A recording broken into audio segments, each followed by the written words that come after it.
अल्लाह ताला से यकतरफ़ा दोस्ती कर लें, अच्छे रहेंगे, बचत हो जाएगी आपकी। जज़्बात का, कैफ़ियत के नज़ूल का इंतज़ार ना करें, निशानियाँ उतरने का इंतज़ार ना करें, ऐसी किसी चीज़ की तमन्ना ना पालें कि कुछ हो तो फिर पता चले कि अल्लाह से दोस्ती है कि नहीं। सबसे पहले यकतरफ़ा खुद अपनी तरफ से अल्लाह ताला से दोस्ती का अपने नफ्स के अंदर ऐलान कर दें।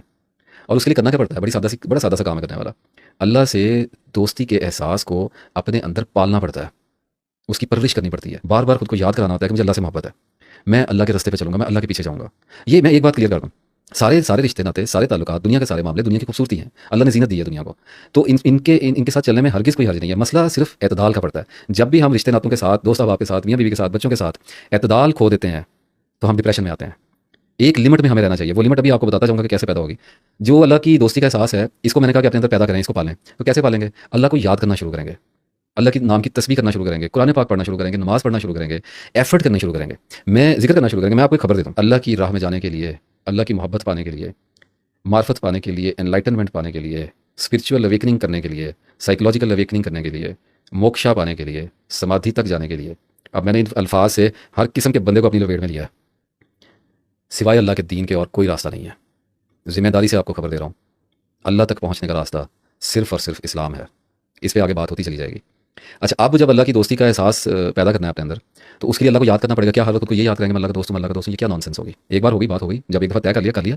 उसके बाद अल्लाह को याद करना है। तो अब कुछ लोगों को ये समझ आनी चाहिए बात कि जब मेरे जज़्बात अल्लाह ताला के हवाले से बंजर हैं, मेरे अंदर इंटेलेक्चुअल क्यूरियोसिटी तो पाई जाती है, मेरे अंदर मोहब्बत का अज़ीम जज़्बा, वो जो पैशन है, वो जो बेकरां बेअंत मोहब्बत है, वो नहीं है।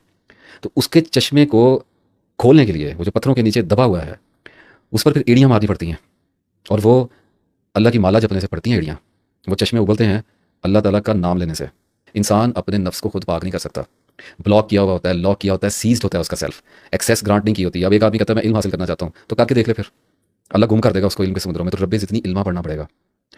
अनलॉक आसमानों से किया जाता है। इसी तरह से एक आदमी अपने नफ्स को पाक करना चाह रहा है, वो नमाज नहीं पढ़ता, कुरान पाक नहीं पढ़ता, तस्बीह नहीं करता, अल्लाह को याद नहीं करता, तो क्या कितना अपने किरदार पे काम कर लेगा? 20 साल अपने किरदार को बेहतर करने की तरफ मुतवज्जो रहेगा, कोशिश करेगा, एक हवा का झोंका आएगा, चोट पड़ेगी और कहीं का कहीं चला जाएगा। अल्लाह ताला की मदद तो उसने मांगी नहीं है, अल्लाह ताला को साथ तो वो लेके चला ही नहीं है। तो याद रखिए कि तज़किया नफ्स तस्बीह करने से और जिक्र करने से होता है। अपने आप पे काम करना पड़ता है, आई अंडरस्टैंड। अपने अपनी आदतों के खिलाफ जाना होता है, अपने करैक्टर पर फोकस करना पड़ता है, अपनी बुरी आदतों को प्योर करना पड़ता है, सारी ज़िंदगी की स्ट्रगल है। लेकिन तस्बीह के साथ, लेकिन जिक्र के साथ, लेकिन नमाज के साथ, लेकिन कुरान पाक के साथ, अल्लाह की याद के साथ। तो होता क्या है कि हर वक्त का जिक्र, हर वक्त की तस्बीह और नमाज तो है ही है। वो तो नमाज में तो बात ही कोई नहीं है ना, वो तो पढ़नी पड़नी है। अच्छा, अब जिस बंदे ने जिक्र शुरू किया है, जिस बंदे ने तस्बीह शुरू की है और वो इस बात से अवेयर है कि उसकी नमाज में हाज़िरी नहीं है, उसकी नमाज में खुशू और खुजू नहीं है, उसकी ज़िंदगी में अल्लाह ताला को पाने की अकली तमन्ना तो मौजूद है और थोड़े बहुत जज्बात भी हैं, लेकिन शदीद और बेकिनार मोहब्बत उसके अंदर नहीं है। चश्मा फूटा ही नहीं है। चश्मा तो ये खोलना ही अल्लाह ने है। इसका पानी अल्लाह के हुक्म से उबलेगा आपके अंदर। तो करना क्या होता है कि बार-बार अल्लाह ताला को याद करना होता है। या अल्लाह, या अल्लाह, या अल्लाह, या सलाम, या मोमिन, या अल्लाह पढ़ना होता है। या वली, या नसीर, सूरह इखलास पढ़नी होती है, आयत करीमा पढ़नी होती है, पता नहीं क्या-क्या पढ़ना होता है, पढ़ते ही रहना होता है। नमाज़ पढ़नी होती है, सारा कुछ करते-करते आपको पता है होता क्या है? नफ्स पर बोझ पड़ना शुरू होता है, नफ्स पर दबाव पड़ना शुरू होता है। साइकी जो है इंसान की, वो दबाव का शिकार होती है। एक बंदा अपनी टाइम इन्वेस्टमेंट अल्लाह, अल्लाह, अल्लाह करने पे लगा रहा है, तस्बीह याद कर रहा है, क्या-क्या पढ़ रहा है, तो नफ्स रिपिटिशन से एक दबाव में जाएगा और उस दबाव के नतीजे में उसमें टूट-फूट होगी। उसके अंदर बगावतें उभरेंगी, उसकी जबिलियात ज़ोर मारेंगी। इंसान को एक मखसूस तरह का स्पिरिचुअल क्राइसिस आता है। इस स्पिरिचुअल क्राइसिस में उसने एक मखसूस मुद्दत तक रहना होता है। तो होता क्या है कि इंसान को अपना अंजाम नजर आने लगता है, इंसान के अंदर उदासियाँ उतरती हैं, लोनलीनेस का एहसास होने लगता है, अपने तनहा होने का एहसास होने लगता है, उसका दिल नरम होने लगता है, उसको क्राइंग एपिसोड्स आने लगती है। बड़ा टिपिकल सा साइकोलॉजिकल सिम्टम है डिप्रेशन का। लेकिन ये वो डिप्रेशन नहीं होता है जो किसी वर्ल्डली डिजायर यानी जाती महरूमी का नहीं होता है, किसी साइकोलॉजिकल ट्रॉमा का नहीं होता है, अल्लाह को याद करने का होता है। इसलिए प्योर यानी वो सादा सा फ़र्क आपको बता रहा हूँ। निकाह और हराम जना जो है एक ही तरह का प्रोसेस है। सिर्फ एक अल्लाह के नाम पे किया गया तो हलाल हो गया, तैयब हो गया, और एक पे अल्लाह का नाम नहीं लिया गया। ज़बीहा हलाल और हराम भी तो अल्लाह का नाम लेने से ही होता है। हम मुसलमान अल्लाह का नाम लेने से ही मुसलमान हैं। हम में और दूसरे इंसानों में वगैरह फ़र्क क्या है? तो इसी तरह से जब बहुत ज़्यादा अल्लाह को याद करना शुरू करेंगे ना, तो ज़हन दबाव में जाएगा। दबाव में जाने के बाद कुछ साइकोलॉजिकल सिम्टम्स आएंगे। डरने की ज़रूरत नहीं है, लेट इट हैपन, आने दें। खौफ क्यों खाते हैं? अल्लाह को याद करने से अगर किसी को बहरान आता है तो आए, झूमता हुआ आए, चीखता हुआ आए और दोनों बाहें फैलाकर उसे वेलकम करें। गिव मी योर बेस्ट पंच। तो वो जब आता है तो इंसान को मौत याद आती है, आएगी। जो बहुत ज़्यादा अल्लाह को याद करेगा ना, उसको उसकी मौत याद आएगी। और मैं आपको एक बात बता दूं, जब इंसान को उसकी मौत याद आनी शुरू हो जाए ना, तो उसका एक बाई प्रोडक्ट भी होता है।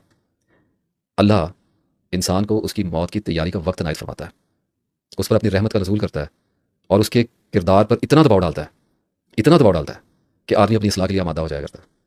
और फिर एक वक्त आता है कि अल्लाह ताला उसको इस रूहानी बहरान से निकालता है और फिर वो देखता है कि अल्लाह के जिक्र से दिल कैसे इत्मीनान पाता है। इस बहरान में भी देखेगा, अल्लाह पागल नहीं होने देगा, अल्लाह तनहा नहीं छोड़ेगा, अल्लाह उसको सिर्फ उसके लिए खास निशानियां जरूर देता रहेगा और उसे पता होगा मैं ठीक जा रहा हूँ। और तकलीफ आ सकती है, क्या हर्ज है, अल्लाह के नाम पे आइए। जो लोग जाते हैं और लड़ते हैं अल्लाह की राह में और शहादत पाते हैं, इससे बड़ी तकलीफ कौन उठाएगा अल्लाह की राह में कि शहीद हो जाए। तो जो जिक्र करने से और तस्बीह करने से थोड़ा बहुत अगर रूहानी बहरान आता है, कोई दबाव पड़ जाता है इंसान के ऊपर, और अगर कोई ज़िंदगी में कमी कोताही होने लग जाती है और कारोबार ज़्यादा नहीं चलाए जाते और बड़ी बड़ी गाड़ियाँ और मकानात और कोठियाँ नहीं बनाई जाती और बीवी बच्चे ये आपके ऊपर शक का इज़हार करते हैं कि आप थोड़े से ज़्यादा ही एक्सट्रीम पे चले गए हैं और थोड़ा इतदाल करें, और आपको ऐसे मशवरे दिए जाते हैं और आपके दोस्त आपको थोड़ा अजीब नज़रों से देखने लगते हैं, इतनी तकलीफ भी अल्लाह की राह में नहीं उठाई जाती। तो कोई तो वजह है कि शहादत का दर्जा इतना बुलंद है। और मैं आपको खबर दूँ कि जिक्र का दर्जा इससे भी ऊपर है।